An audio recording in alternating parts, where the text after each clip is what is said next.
გორის მუნიციპალიტეტის სპორტის განვითარებისა და ხელშეწყობის სააგენტოში ახალი სასწავლო წელი იწყება. 15 სექტემბრიდან სააგენტოს შემადგენლობაში შემავალ 5-ვე სასპორტო სკოლაში სავარჯიშო პროცესი განახლდება. სააგენტო ახალ ნაკადს ძიუდოში, თავისუფალ ჭიდაობაში, სამბოში, კრივში, კიკბოქსსა და ჯამში 20 სხვა სპორტის სახეობაში მიიღებს.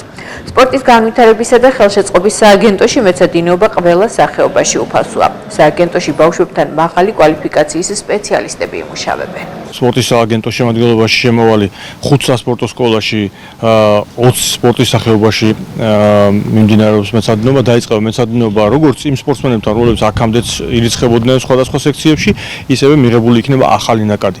მოგეხსენებათ, სპორტის სააგენტო დაკომპლექტებულია საკმაოდ მაღალი კვალიფიკაციის მწვრთნელებით და ამ სააგენტოში როგორც ადრე იყვნენ ტიტულოვანი სპორტსმენები და იზრდებოდნენ, ახლაც რა თქმა უნდა გაგრძელდება ეს პროცესი, ეს მწვრთნელების დამსახურება, სააგენტოს ხელმძღვანელობის დამსახურება ის რომ პროცესი ისე მიდის, რომ ტიტულოვანი სპორტსმენები ემატებიან ქალაქს. გარდა ამისა, რა თქმა უნდა, ახალი ნაკადი ბავშვები კიდევ იმიტომ არის მნიშვნელოვანი, რომ სპორტის პოპულარიზაცია მოხდეს და ჯანსაღი ცხოვრების წესის პროპაგანდა მოხდეს.